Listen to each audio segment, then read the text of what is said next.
¿Vieron el último video de Rosalía? Supongo que sí, el de la perla. ¿Qué le llamó la atención? Porque muchos ya están hablando y hay algo que me llama poderosísimamente la atención. Y es el uso, en una de las tomas del video, de una ropa interior metálica haciendo alusión a un cinturón de castidad.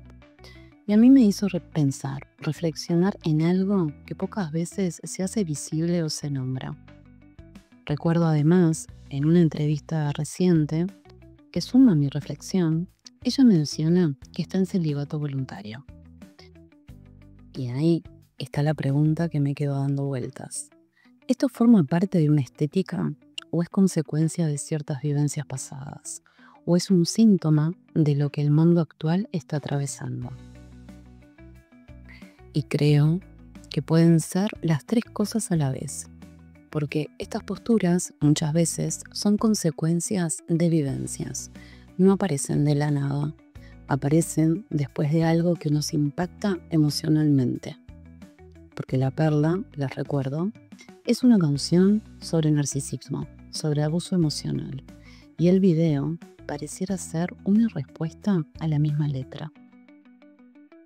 El cinturón de castidad en ese contexto no es un símbolo de represión, como todos podríamos pensar. Es un símbolo de recuperación. Bienvenidos a Entre el Diván y tú. Hoy vamos a hablar de algo que casi nadie nombra.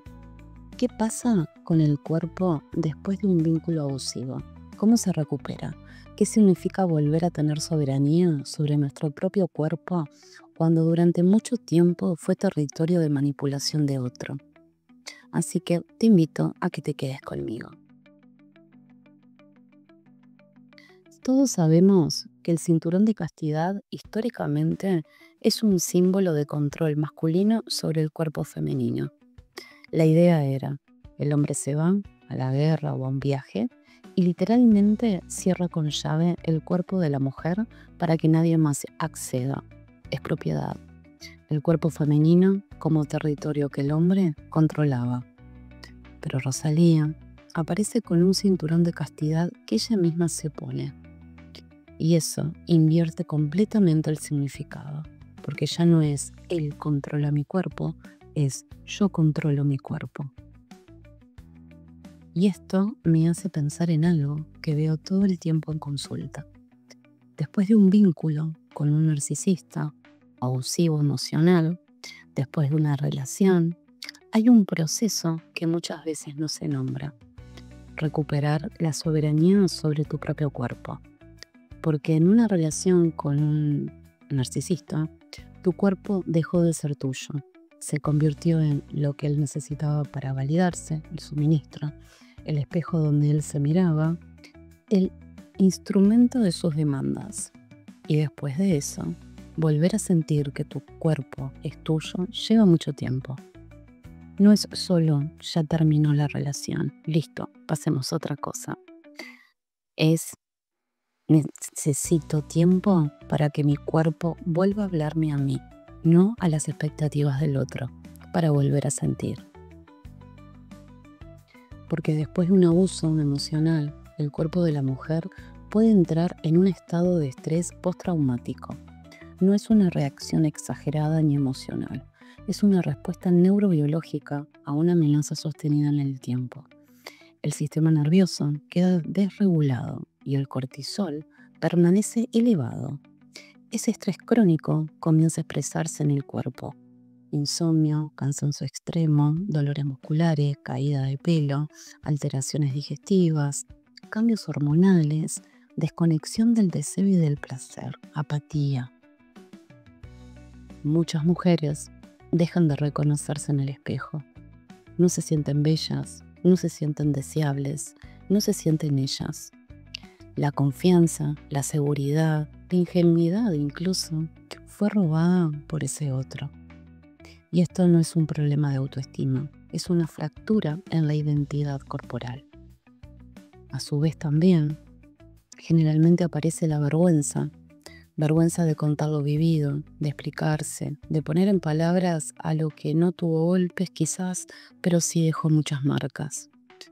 Por eso se pueden aislar, se callan y cargan solas con una historia que no fue solamente suya. Se suma que en muchos casos la mujer queda sumida en un caos emocional, físico y económico, porque el abuso emocional no es solo sentirse mal, tiene consecuencias materiales, también algo que no se nombra. Hay una pérdida de ingresos, si dejaste de trabajar por él, si te aisló, deudas, si te endeudó, si te hizo firmar cosas, si te hizo responsable de gastos, préstamos, caos logístico, mudanzas, trámites, reconstrucción de la vida, terapia, medicamentos. Y eso no se dice. La narrativa dominante es: ya saliste de la relación, ahora sana. Como si sanar no tuviera un costo material. Intentando ordenar, comprender y solucionando lo que el otro dejó sin hacerse responsable. Y el cuerpo queda colapsado, la vida desordenada y la energía puesta en sobrevivir. Mientras tanto, el otro continúa y la contradicción es brutal. Quien ejerció el daño suele parecer salir ileso.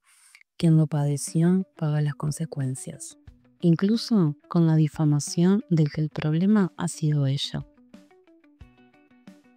Entonces, en este contexto, el cinturón de castidad autoimpuesto es una forma de decir: nadie más decide cuándo, cómo y con quién se relaciona mi cuerpo, ni siquiera yo misma bajo presión. Pregúntate, ¿tu cuerpo es tuyo o está moldeado por lo que se espera de vos? ¿Cuándo fue la última vez que tu cuerpo hizo silencio? No porque estuvieras sola por falta de opciones, porque elegiste activamente que esté en pausa. Y eso nos lleva al segundo punto, porque declarar un celibato voluntario públicamente es un acto político. Rosalía declaró públicamente que está en celibato voluntario. Y mi primera reacción fue: eso es valiente. ¿Por qué valiente? Porque vivimos en una cultura que tiene un imperativo paradójico. Tienes que liberarte sexualmente, si no lo haces, estás reprimida, reprimido. La liberación sexual, sí, fue un logro histórico enorme. Las mujeres pudiendo decidir sobre nuestros cuerpos, el placer como derecho, la autonomía sexual. Todo eso es fundamental. Pero acá está la vuelta. ¿Y si la liberación sexual se terminó convirtiendo en un mandato más tan opresivo como la represión? Porque hoy en día tenés que estar disponible, tenés que disfrutar, tenés que experimentar, tenés que ser sex positive, tenés que mostrarte deseable. Y si decís no quiero, te miran raro. ¿Estás bien? ¿Tenés trauma? ¿Sos asexual? ¿Sos reprimida, reprimido? ¿Tenés algún problema? Como si la única explicación posible para no querer estar disponible fuera que algo está mal con vos. Pero, ¿y si no? ¿Y si simplemente estás cansada de performar deseo? Porque sí, el deseo también se puede performar. Y no hablo solo de fingir orgasmos, hablo de estar disponible emocionalmente, porque así son las cosas hoy. De buscar algo más que nunca llega, de moldear tu energía afectiva a lo que se espera. Y todo eso agota. En la sociedad del cansancio se dice algo clave. El imperativo de rendimiento agota más que la prohibición. En el pasado, la opresión era por prohibición, no podés hacer esto. Hoy la opresión es por mandato de rendimiento. Tenés que poder con todo, tenés que disfrutar de todo, tenés que estar siempre disponible. Y eso es más agotador aún, porque tenés que tener o tenés un enemigo externo contra el cual resistir. El enemigo actualmente es uno mismo, que sentimos el deberías, querer algo que en realidad quizás a veces no queremos. Entonces, el celibato voluntario es: paro, no porque esté reprimida, reprimido, sino porque necesito salir del circuito de demanda constante. Y acá está la pregunta que te dejo. ¿Cuánto de tu vida afectiva es genuino y cuánto es respuesta a expectativas? ¿Cuántas veces dijiste sí a algo porque sentías que así son las cosas hoy? ¿Cuántas veces no te diste permiso de simplemente no querer? Porque el celibato voluntario no es represión. es la pausa donde el deseo puede volver a ser genuino. Cuando dejas de estar disponible por mandato, tu cuerpo puede volver a hablar desde otro lugar. Como ya lo he nombrado en los otros análisis, este disco obliga a parar. No es música de fondo, no es para scrollear. Es música que exige contemplación. Silencios largos, ritmos lentos, canto gregoriano, profundidad. Y dijimos que eso era resistencia a la cultura dopaminérgica. Resistencia al scroll infinito, a la estimulación constante, al ruido permanente. Bueno, lo que Rosalía está haciendo con su cuerpo es exactamente lo mismo. No es rechazo al placer, es rechazo a la demanda de estar constantemente disponible, como consecuencia quizás de una vivencia traumática. En Lux, Rosalía te dice: pará, escucha el silencio, ahí pasa algo. En el celibato te está diciendo: pará, deja que tu cuerpo esté en silencio, ahí pasa algo. Porque el silencio, musical o corporal, no es vacío. Es el espacio donde algo genuino puede volver a emerger. Y esto me hace pensar en algo. En una cultura donde todo es estimulación constante, ¿qué pasa con el deseo genuino? Porque el deseo necesita espacio vacío para aparecer. Si estás constantemente en modo disponible, buscando, evaluando, ¿cuándo hay lugar para que tu propio deseo emerja? El deseo real no aparece en la sobreestimulación, aparece en el silencio.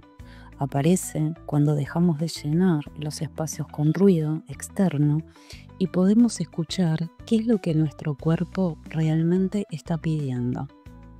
Y te pregunto, ¿sabes qué es lo que tu cuerpo realmente desea? ¿O solo sabes qué es lo que deberías desear según las expectativas externas? Porque recuperar el deseo genuino a veces requiere primero vaciarse de los deseos impuestos. Y eso lleva tiempo y silencio. Y el celibato voluntario puede ser exactamente eso, el tiempo y el espacio donde tu deseo puede volver a ser tuyo. Ahora, hay otro nivel en todo esto. Y tiene que ver con algo que venimos trabajando desde la sesión de Mística Pop, lo sagrado femenino. Rosalía viene de una industria pop, urbano, reggaetón, donde el cuerpo femenino sexualizado es moneda de cambio. El poder de la mujer en esos géneros pasa en gran medida por cuánto excita. Twerking, provocación, cuerpo como instrumento de deseo. Y Rosalía participó de eso, malamente, con altura, despechá. Todo eso tiene cuerpo sexualizado como eje. Pero Lux rompe con eso. No hay twerking, no hay provocación sexual, hay misticismo. Y las figuras femeninas que inspiran a Lux, en Lux, como lo hemos nombrado, Santa Teresa, mística, virgen, su éxtasis es con Dios, no con hombres. Simone Weil, filósofa, rechazó el matrimonio, su fuerza venía de su intelecto y espiritualidad. La Virgen María, madre sin sexualidad, poder femenino sin pasar por el deseo masculino. ¿Qué tienen en común? Que su poder no dependía de ser deseadas por hombres. Y eso es radical, porque en una cultura donde el poder femenino está tan asociado a ser deseable, ¿cómo construís poder cuando decís no estoy disponible? Y Rosalía está respondiendo: mi poder no viene de cuánto te excito, viene de otro lado. Viene de mi conexión con lo trascendente, mi capacidad de crear sin necesidad de validación externa, mi soberanía sobre mi propio cuerpo. Y esto me hace pensar en algo que veo en consulta. Muchas mujeres que sienten que su valor está atado a ser deseadas, que cuando no están en pareja o cuando están siendo o no están siendo buscadas, sienten que algo falta, como si su identidad dependiera de la mirada externa. Y eso no es culpa individual, es estructural. Nos enseñaron que nuestro valor está en ser elegidas, en gustar, en provocar deseo. Pero, ¿y si no? ¿Y si tu poder no depende de eso? ¿Y si podés ser completa, potente, valiosa, sin estar en el mercado afectivo? Eso es lo que Rosalía está encarnando. Y por eso el cinturón de castidad no es represión, es un símbolo de poder autónomo. Y acá vuelvo a algo que dije en la sesión de Mística Pop. Los límites alivian. En un mundo líquido donde todo es fluido, provisorio, negociable, un límite radical puede ser profundamente liberador. El cinturón de castidad es literalmente un límite físico y dice, esto no está en juego, esto no se negocia, esto es mío y no está disponible. Y eso, paradójicamente, te libera, porque ya no tenés que estar evaluando cada situación, preguntándote si deberías estar abierta a algo, sintiendo culpa por decir que no. El límite ya está puesto. Y esto me hace pensar en la diferencia entre libertad sin estructura y libertad con límites claros. Libertad sin estructura colapsa en vértigo, porque tenés que estar diciendo todo el tiempo o decidiendo todo el tiempo. Pero libertad con límites claros te da orientación, te dice, dentro de este espacio soy libre, fuera de este espacio simplemente no. Y eso alivia. Entonces, ese celibato voluntario, el cinturón de castidad, no son represión, son límites conscientes que te permiten moverte con más libertad dentro de tu propio espacio, porque sabes qué es lo que sí y qué es lo que no, y no tienes que estar justificándolo a vos misma todo el tiempo. Entonces volvamos al principio. Rosalía sale con un cinturón de castidad en La Perla, una canción sobre narcisismo y abuso emocional. Declara celibato voluntario, saca Lux, un álbum místico. ¿Qué nos está diciendo? 3 cosas. Primera, que recuperar la soberanía sobre tu cuerpo después de un vínculo abusivo lleva tiempo y que a veces requiere parar. No pasa a la próxima relación, simplemente parar. Y que tu cuerpo vuelva a hablarte a vos, no a las expectativas externas. Segundo, que estar constantemente disponible físicamente y emocionalmente también agota. Y que el deseo genuino no emerge en la sobreestimulación, emerge en el silencio. Tercero, que el poder femenino no tiene por qué pasar por ser deseada. Que podés estar completa, potente, valiosa, sin estar en el mercado afectivo. Y las preguntas que te dejo son estas. Primero, ¿tu cuerpo es tuyo o está colonizado por expectativas? ¿Cuánto de lo que haces con tu cuerpo es genuino y cuánto es respuesta a lo que se espera? Segundo, ¿cuándo fue la última vez que tu cuerpo estuvo en silencio? No por falta de opciones, por elección activa. Tercero, ¿qué pasaría si te dieras permiso de no estar disponible? No temporalmente hasta que aparezca alguien, sino genuinamente. En ese tiempo no estoy disponible y no tengo que justificarlo. Mira, no te estoy diciendo que tengas que hacer celibato. Te estoy diciendo que te preguntes, ¿lo que estás haciendo es genuino o es respuesta a un mandato? Porque la liberación real no es hacer lo que todo el mundo hace, es hacer lo que vos necesitas, incluso si eso es parar. Rosalía nos está mostrando algo, que el silencio musical o corporal no es vacío. Es el espacio donde algo genuino puede volver a emerger. Y a veces lo más radical que podés hacer es simplemente dejar que tu cuerpo descanse. Y esto fue Entre el Diván y tú. Déjame tu reflexión en los comentarios. ¿Cuándo fue la última vez que tu cuerpo estuvo realmente en silencio?